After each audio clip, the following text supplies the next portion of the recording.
Hey, this is Pastor Dave coming to you with your Monday Mojo. Hope you had a good weekend. I know I did.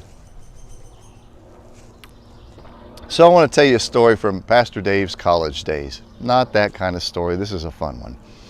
When I was a young man, I went to college. And that first week that I was there, I went walking around to see. And there were these signs posted everywhere because everybody wants you to get involved. And there were all these different clubs. And one club caught my eye, the Indiana University Skydiving Club. See, I have this really weird thing inside me that whenever I get up somewhere really tall, like the Eiffel Tower at Kings Island, I want to jump because I want to see what it's like to fly. And I thought, this is the club for me. So I signed up, went to the first meeting, and they said, we're going this Saturday if you'd like to go. I thought, oh, cool, I'm going to go. I'll get some training. I'll go back another week. I'll get some more training, and then eventually I'll get the jump. So I met him at the site in the morning. We got in the car, and I said, so how many weeks before I get the jump? And the guy just laughed at me, and he said, what do you mean how many weeks? You're jumping today. Oh! So anyway, we get there, and the guy starts training us. So basically, you get the chute on. You've got a little reserve chute right here with a cord that you can kind of reach this way. And you've got a little walkie-talkie right here so that they can communicate with you. Now, it's interesting because this was not one of those jumps where you're on the back of somebody else who's a seasoned jumper. You're jumping solo, but you're attached to the plane. So it's called a static line jump. So he starts training us on that. And he says, now I want to show you how to jump off of the ledge. What happens is you put your feet out on a ledge outside the door, you hold on to the wing support, and you jump. She says, so we're going to practice that by getting on this truck here, this pickup truck, and we're going to jump. So I'm going to show you what he wanted us to do. So we got on the back of the pickup truck, and he said, I just want you to jump off, and when you jump off, I want you to get into this position like this.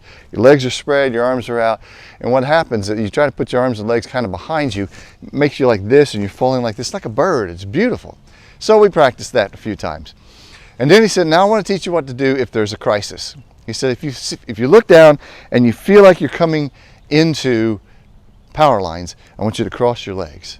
That way it keeps you from coming up through here and getting caught that way. That made a lot of sense, right? And then he said, if you see, like it looks like you're coming down into trees, I want you to put your arms on the inside of the straps going up, because the straps will protect your underarms. We're very vulnerable for being punctured and wounded. That made a lot of sense. And then the last thing he said was this. If you find yourself hung on wires or hung in a tree, do not release yourself from the strap or from the chute because you think you're not that far off the ground. He said, you're not a bird. Birds have perspective. You don't. And you're going to think you're close to the ground and you're not. And you're going to let yourself go and you're going to fall a long ways. So just wait until we come and get you. So I get in the plane. He says, who wants to go first? Me. There's 3 of us. So we get up to the height we're supposed to. He's looking out, making sure everything's clear. And he says, all right. And so he says, Buckner, he slaps me on the leg. So I put my leg out. I'm standing on the ledge. I'm holding on to the wing support. He slaps my leg to jump. And when you're on the truck, there was no wing support. So you just kind of jumped off. I pushed.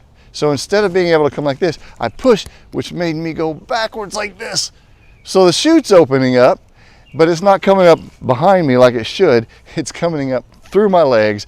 It comes up, flips me over, and then I'm there coming down. Now, there are steering toggles on either side. Right side, left side. You pull this one, it goes this way. You pull this one, and it goes this way. And so the guy in the walkie-talkie is yelling at me. After the chute is open and I've kind of got my bearings on what was going on, I'm looking all around and enjoying. He goes, hard right, son, hard right. Well, I look up and my steering toggle is way up there in the lines because of all of what had just happened. And he's yelling at me, hard right. Well, I'd love to respond to him, but I can't push the button to say, I can't reach my steering toggle. So I'm just going, he says, I'm just trying to save you a long walk home, son. I'm like, oh gosh, my first jump, and I'm going to land way away from where I'm supposed to. And then I look down, and then I see it. I realize on my very first jump, I'm going to land in the trees. I see these trees down below me. So I'm in crisis mode, right? So I start going through all of these different, what am I going to do? What am I going to do? Okay, wait a minute. You know what to do. Put your arms on the inside and you'll land in the tree and you won't get hurt, and just wait there for them to come to get you. And all of a sudden, thud, I hit the ground. And I'm laying there on my back because I wasn't ready to hit it like that. I'm laying on my back and I'm looking all around me, and I find that I have landed in a field of clover. Now, big-headed clover, at least that's what I tell the story as, because that I thought were trees. And I'm laying there laughing. I mean, laughing hysterically when they pull up to get me. And they're like, "What are you laughing about, son? You're so far away from where you're supposed to land." I said, "I thought I was landing in trees, and I was landing in clover," and they're just cracking up laughing at me. The point is this. When you're in the middle of a crisis, your perspective is not always good. Because fear or other emotions, anger, anxiety, they crop up.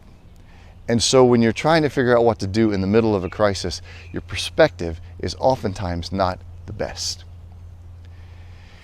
Right now, in the middle of this situation, in this situation we have in our country between whites and blacks, how do I, as a white person, figure out how to make the world a better place for all of us?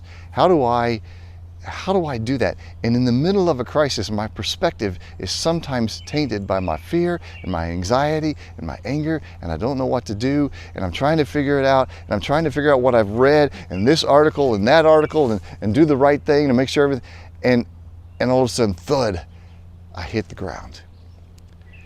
So in the middle of all this, as we're trying to figure this out, might I suggest that we just trust some things about who we are? You know how to be human. You know how to be a friend. You know how to look out for what's right for your kids, what's right for your neighbors. So let's do that. Let's trust in our own ability to be human and to be real and to look out for the good of everyone. And when the anxiety fills up, and when the fear fills up, and when the anger fills up, let's just take a deep breath and be calm and be in control and be the person who can help make this world a better place. We know how to do it with those that we love. So then the question becomes, can we love everyone? Can we be kind? Can we be human? Can we do that? Just remember, perspective is probably not going to be really good during a crisis. But if we trust what we already know to be true about who we are and how to be a friend, I think we can get through this.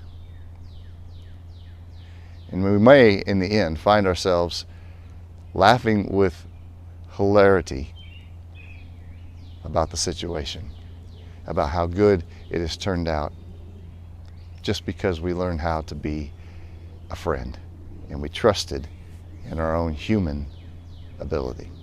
Anyway, that's my thoughts. That's your Monday Mojo. Hope it was helpful to you.